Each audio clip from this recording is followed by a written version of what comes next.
Assalamualaikum warahmatullahi wabarakatuh. Salam hormat dan doa terbaik selalu saya panjatkan untuk Bapak dan Ibu semua, para purna bakti yang kami muliakan, dimanapun Bapak Ibu berada. Semoga hari ini Bapak Ibu dalam keadaan sehat, walafiat, hati tenang, pikiran jernih, dan rezeki selalu cukup, serta berkah bersama keluarga tercinta.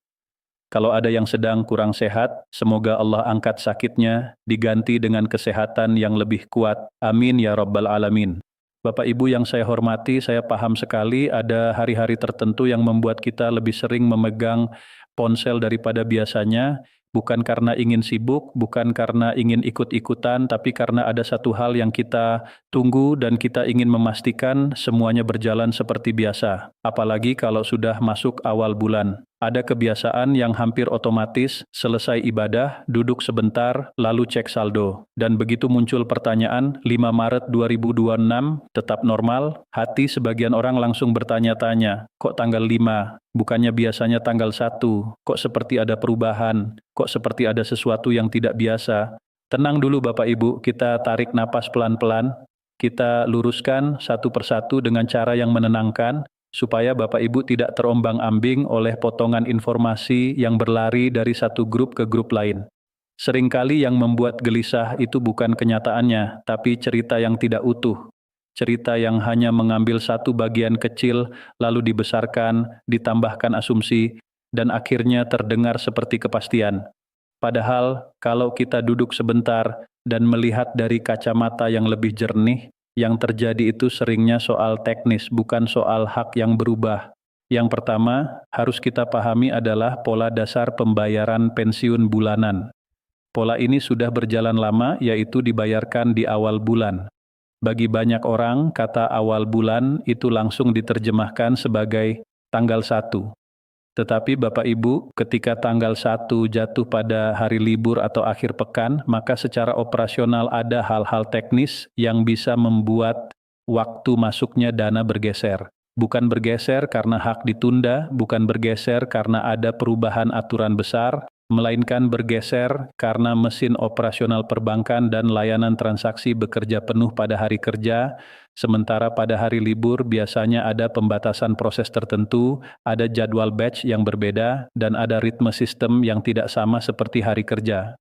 Untuk Maret 2026, tanggal 1 jatuh pada hari Minggu. Ini fakta yang sederhana tetapi dampaknya besar dalam cara orang memahami jadwal. Ketika tanggal 1 adalah Minggu, otomatis orang yang biasanya mengharapkan masuk tanggal 1 akan melihat kenyataan yang mungkin berbeda. Sebagian bisa saja masuk lebih awal di hari kerja terakhir sebelum akhir pekan, sebagian bisa masuk pada hari kerja pertama setelahnya, sebagian lagi bisa masuk bertahap pada beberapa hari kerja pertama.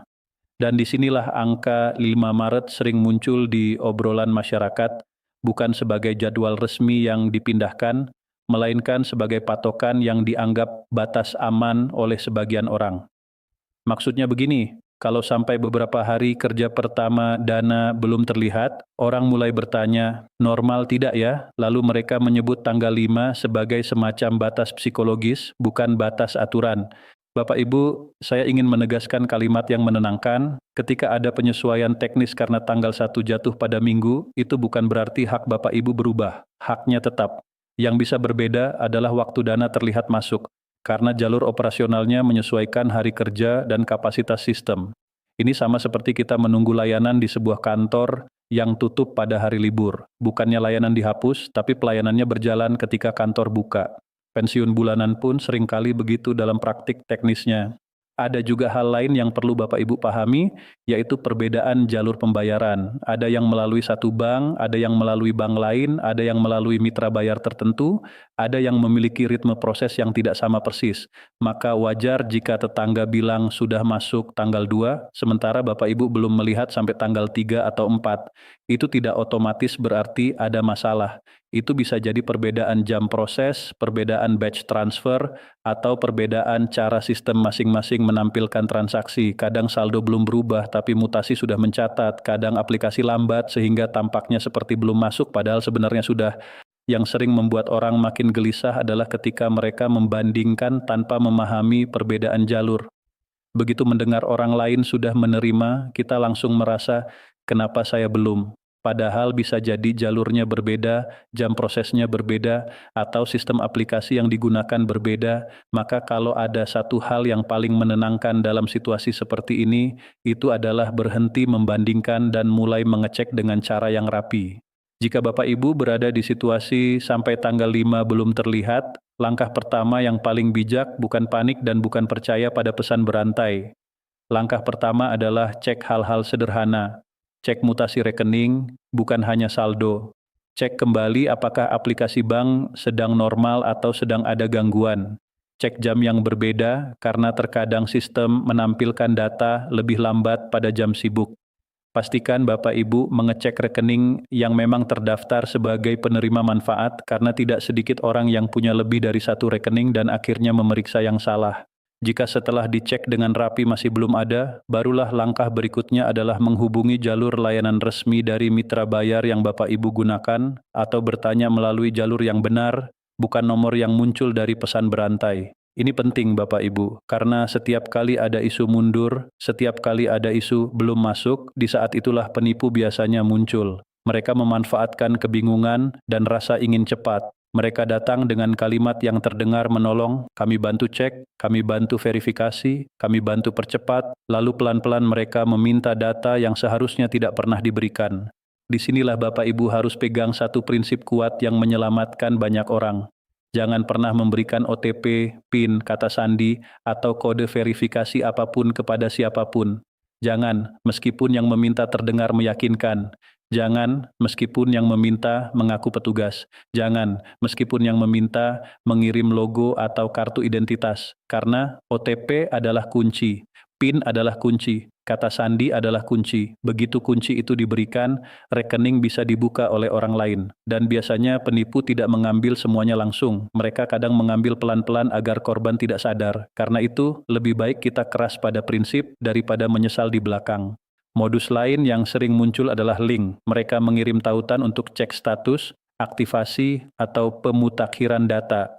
Bapak Ibu jangan klik link yang datang dari orang yang tidak Bapak Ibu minta. Kalau Bapak Ibu memang perlu informasi, akses melalui jalur yang Bapak Ibu buka sendiri, bukan jalur yang dikirim oleh pihak asing. Karena link adalah jalan masuk paling mudah untuk mencuri data. Ada juga yang meminta transfer biaya administrasi dengan alasan biar cepat cair. Ini juga harus ditolak. Tidak ada jalur resmi yang meminta biaya percepatan untuk hak rutin. Kalau ada permintaan uang agar hak cair, itu tanda bahaya. Sekarang kembali lagi ke inti pertanyaan. 5 Maret 2026 tetap normal? Ya, dalam banyak kondisi, pergeseran masuknya dana ke beberapa hari kerja pertama masih bisa termasuk normal secara teknis, terutama ketika tanggal 1 jatuh pada hari Minggu. Normal di sini artinya proses berjalan, bukan berarti semuanya masuk pada jam yang sama untuk semua orang. Normal artinya hak tetap diproses. Hanya saja jalur teknisnya menyesuaikan ritme hari kerja dan sistem masing-masing mitra bayar.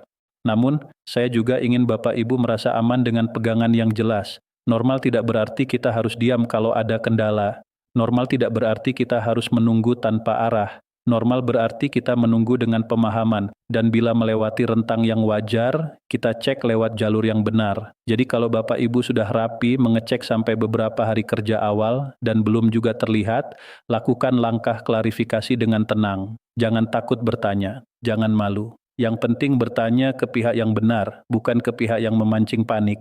Ada satu hal yang sering menjadi sumber kesalahpahaman dan saya ingin Bapak Ibu benar-benar memegang ini. Banyak orang mencampur adukkan isu pembayaran rutin dengan isu lain seperti penyesuaian, kenaikan, rapel, atau kabar-kabar tambahan.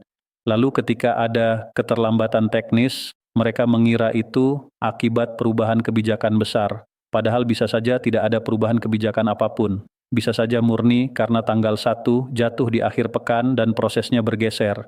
Maka jangan mengaitkan semuanya sekaligus, pisahkan dulu. Lihat yang paling sederhana, kalau ada kabar besar, itu urusan lain. Kalau yang terjadi hanya pergeseran hari kerja, itu urusan teknis. Bapak Ibu yang saya hormati, saya ingin mengajak Bapak Ibu menjaga satu hal yang sangat berharga di masa Purna Bakti, yaitu ketenangan. Ketenangan itu bukan berarti tidak peduli. Ketenangan itu berarti kita peduli dengan cara yang bijak. Kita tidak membiarkan rumor mengaduk-aduk hati. Kita tidak membiarkan pesan berantai menentukan emosi kita. Kita tidak mengambil keputusan terburu-buru hanya karena takut. Kita bergerak rapi, pelan, tetapi tepat.